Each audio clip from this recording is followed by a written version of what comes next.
Unajua kwamba kuchapisha taarifa za uongo mtandaoni ni kosa la jinai linaloweza kusababisha ukaenda jela miaka 3. Kifungu cha 16 cha sheria ya makosa mtandaoni sura ya 443 kinasema kama mtu yeyote atakayechapisha taarifa au picha anayojua ni uongo yenye lengo la kudhalilisha, kutisha au kupotosha umma anafanya kosa la jinai. Hii inahusu message za WhatsApp au status pamoja na posti mbalimbali katika mitandao ya kijamii ikiwemo TikTok, Instagram, Facebook na kwingineko, pamoja na message zile za DM. Na hii inajumuisha hata zile comments zetu kwenye mitandao. Kama ni za uongo, bado sheria hii inaweza ikatumika. Adhabu yake ni kali sana. Faini isiyopungua milioni 5 au kifungo cha miaka 3 ama vyote kwa pamoja.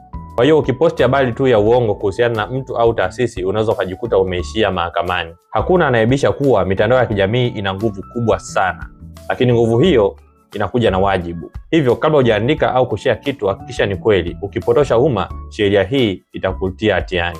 Siku zote tukumbuke kitu kimoja: uongo una mwendo mfupi sana, lakini adhabu yake ni ndefu kwa mujibu wa sheria hii. Tujiepushe na uongo na tuweze kujenga taifa la Tanzania lililojaa wachapakazi na wasema kweli. Ulikuwa nami wakili Lucas Myula ni kuchambulia kifungu cha 16 cha sheria ya makosa mtandaoni kinachojihusisha na publication of false information.